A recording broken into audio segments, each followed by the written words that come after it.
Hi guys, this is Namcraft and welcome back to the Starcraft English comment. We're going to continue on with SSL aka ASL S18. This is round of 24 Group A matches and this is the second set. So the first set was between Queen and 1127, the underdog. The Royal Roader potentially, it's going to be very hard for him to actually Royal Road this time around because he's faced very tough opponents in this group. Anyways, the upcoming this guy got his freaking banner upside down. That was funny. And once again, girls in the crowd. That girl is wearing glasses. Yeah, Rain versus Barracks is gonna be what we have here. And once again, the map is Dominator. Now, Rain is the favorite to win. Remember that Rain is tiered number 2. And he's gonna be going out for something crazy here. This is possibly a gas steal. This is a 3-player map, so actually we don't have that many options for Rain. Excuse me, not really options, but not many places need to check. But anyways, he's gonna be able to attack this area right away. He's gonna try to go for gas. Yeah, he will skip the SCV and go for gas. That other SCV is gonna try to attack the probe a little bit here, but will not be able to do any kind of damage. I wonder why is it actually worth it actually send the SCV out. There's no need. There's no way that he actually will be able to do anything with that SCV. It might as well just go and mine for a little bit. The only purpose for that SCV is to harass the probe so that it doesn't harass the other SCV, but that could get sent out a little bit later, I feel. But anyways, we're going to be having some micro battles once again. And yeah, let me just quickly show you some stuff. So this is the map photo. And in terms of map stats for Terran players, on this map, Dominator, they enjoy a 37.7% win rate only against Protoss. So not very good so against Protoss.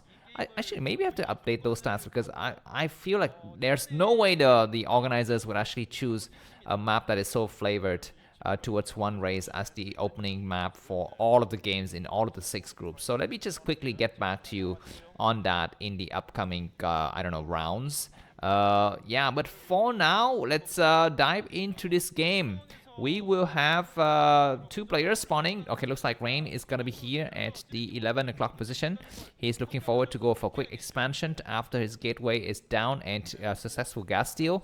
Out of 0 simulators so far for him. As well for Barracks, he's going to be going for an expansion. This probe want to check for that expansion. What does Barracks have? Looks like no second Barracks, just 1 Barracks, so he's possibly gonna expand. Yeah, he's gonna have to expand.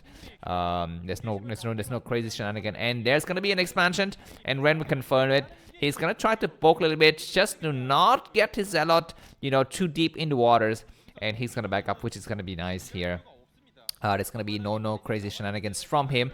So as we are witnessing the calm before the storm, the sunshine before the rain, no pun intended. Let me just quickly give you some stats. So first of all, let's take a look at the ELO stats. So as of today, I'm not so sure what day it is exactly because I actually live in a freaking cave. These are the 10 top broodwar players, and we don't have Queen in it, and we also don't have Rain and Barracks in it.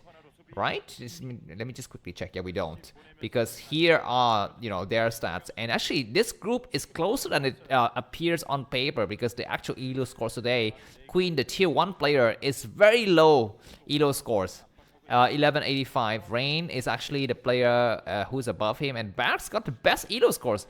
This is understandable because actually Barracks appears a lot in the Pro Leagues. Whereas Queen, sometimes he appears, I guess, yeah, sometimes he appears. As well as in KCM. Excuse me, KCM, Barracks is a frequent contender. Of course, 1127 is not actually in any of the leagues. He's very new. But we hope to see more of him in the upcoming battles. That's gonna be nice. And let me just quickly remind you of some other stats. So here are the ASL. Oh, my mouse has a problem today, guys. Excuse me. Here are the ASL stats. All time. So Flash is up there with 4 championships. Soki's got 2, Queen's got 2. So everyone's looking forward to Soki's 3rd repeated championship, like Real Madrid in Champions League, right? Very dominating this time around, and what more befitting map to have him played a lot on. It's gonna be Dominator, and of course Zerka's got 6 wins out there.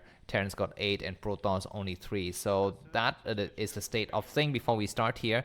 I don't really count on Rain winning anything. He's been doing a lot of practices on Laddernet. If you actually check my Laddernet series, you see a lot of games with him, but he's just having fun. I don't count. I mean, he might qualify here, but he might. I'm quite sure he will not get past round of 16 because he's not that caliber of kind of a player. Barracks is a little bit stronger, but yeah, getting across the group round of 24 might be actually not so hard for Rain. You need to be facing up against Barracks first, and let me just maybe quickly give you the win rates per matchup. So Rain, in the last 30 days, he's played about 35 games against Terran, and he's won only 51%. Barracks has played 34 games against Protoss, and he's won 53%, so kind of even matchup scores there between these two players. Anyways, let's focus on this game now. Looks like Barracks gone for what? First factory down, second factory down, engineering bay, as well as scanners. He's actually being very conservative against Rains here. And Rain is going to be going for observers. I think that is a delay core, right? Yeah, that's delay core. This delay core is good because actually fake, you know, it makes Barracks think that he's going for fast reavers. But there are no reavers, and looks like Rain's going to be going for very fast ops. Now, Rain is one of those players who actually doesn't like to go crazy with the reavers. He's not Snow, and he's definitely not meaning to fly around and go for huge counterattack. He's the kind of guy who likes to just sit around, tech bases, you know, move around with a huge army all together at the same time. Okay, City of Doom, this is a weird build. Remember, we saw the scan by Barracks. So Barracks actually doesn't know that his enemy has not gone for anything. I mean, we saw that there were, excuse me, there were two gateway on the right side of the Brain's main, but that was not scouted by Barracks. So Barracks might be fooled into thinking that he can actually push, but he cannot. This observer need to run like hell. Excuse me, and yeah, he's able to actually successfully escape now, the observer. So this is nice. I really like the observer control by Rain. Just as I say that, where's observer? Okay, there it is. Because you know, more often than not, the Protoss player just puts the observer inside of the enemy's base and just keeps it there, like now. And that's really bad. You actually need to, you know, when you see what you want to see, and you know you have all the information needed to make your decision, you need to get the heck out. That's what I feel with the observers. Anyways, going to be having Zealot trying to attack. Why is he going to try to do this? It's interesting. This is a 3. Okay, I understand the build now. This is a 3 gateway attack, and the tanks are not falling back. The Dragoons are not attacking. What happens? Okay, looks like 1 tank has fallen at the cost of 2 Zealot. And a lot of damage Dragoons, so that was an interesting attack. Looks like Barracks was fearing the attack from the air, so this is why he kept some of his tanks back. But at the last minute, it looks like you know, there was an attack from the ground, and of course for good reasons, because Barracks doesn't know that SME's got 2 additional gateways. I thought that was just a single gateway to start with, and maybe a quick expansion. But now Rain is gonna be in trouble because he's only on 2 bases. Of course, he's taking very fast to arbiters, so this is understandable, but will it be able to justify what he's going for in terms of economy? He's upgrading Forge.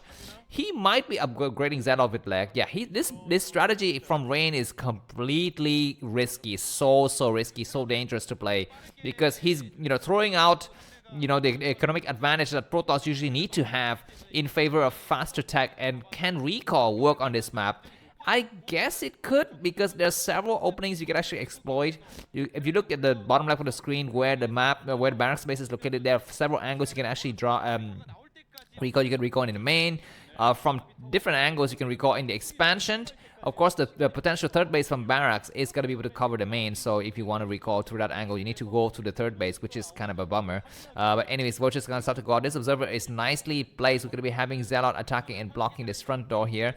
Vultures need to go back. There's no other openings for them. Looks like this attack from Barracks, I think before even upgrade finish, it's going to be very tough here. But now Protoss is going to be on the high ground. Dragoon's going to have to pull back. The pylon's going to get attacked a bit here. Some Dragoons were melted in the process because they were damaged from before. Zealot's going to be waiting. Looks like Rain's going to back up. He's not taking this base, so he won't mind losing that first pylon, but he needs to put, patrol the area. And looks like Zealot leg completes at just the right moment, so Barracks need to possibly back down. He needs to snipe that observer so that the Dragoons cannot, clear the mine so easily. And looks like the last minute Rain's going to back down here. And yeah, Zealot with leg is done. So Rain is just waiting for the next round where he's got a huge amount of troops. We are not seeing any kind of turrets. We need to start to see turrets now from Barracks. He's not making turret. He's just pushing, and this is getting seriously damaged switch here, I think, for Barracks. The next wave of Zelle Protoss is gonna crush him. Indeed, it's gonna be coming in. Dragoons are gonna attack tanks. You need to actually focus the fire on the Dragoons. So many Dragoons are falling. The Zealot's gonna falling back. Very, very good for the Dragoons to pull back and let the Zealot take the hit here. And the moment the tank unsee Dragoons will come back to attack once again. Looks like Zealot need to pull back, and he's gonna be losing a couple of more tanks. Looks like only a few tanks remain. Now we have reinforcement from the back. This is gonna be looking very, very dangerous. He's gonna try to destroy the turrets. He's trying very hard, but it's not gonna be successful. We're going to be having a Dark Templar in the mix. This is going to be nice. The Dark Templar is going to attack some of the vultures, but he's going to have to pull back. The Dark Templar actually need to get involved now. He's going to get discovered, so he's going to kind of back down here. The Arbiter is out. The Goliath need to get sniped. There's not enough ground forces to actually snipe that Goliath, and it's going to be hiding on the right side. The vultures going to start to come in, and turrets going to get created, and rain is going to be on the low ground. That's going to be a problem. The Arbiter is going to try to do some damage. Zealot's going to come out to do some mind drag here. There's only a single Goliath, not more. So he needs to snipe the turrets now. He's going to try to snipe, and indeed he does snipe the double turrets SCV building there, so it's gonna be good here now. But this floating building is being very annoying. The Zealot need to go out to do some kind of mind drag here. Engine bay landing has got the first turret is gonna destroy. So even if he had reinforcement in terms of SCV, he would not be able to rebuild the turrets, and SCVs are coming now. Ray need to clear his expansion before those SCVs arrive and clear the second turret. Once Zealot come out to block here, we're gonna be having some nice attack. The Arbiter is gonna be waiting here as one more Zealot's gonna come out, but good scan from Barracks. And he pushes those forces back, and once again is going to be boxed in. Just 2 base against 2 base is not going to be good. We're going to be having Dragoons in the back. He's going to try to destroy the turret. You need to take out the turrets now. Indeed, the turret dies. Does it die? The turret dies. We're going to be having some mind drag, and hopefully it doesn't drag into the vultures. It's going to be very, very crazy here. And Rain, GG! Barracks going to be heading towards the winner's set. Thanks for watching, and see you soon. Bye-bye.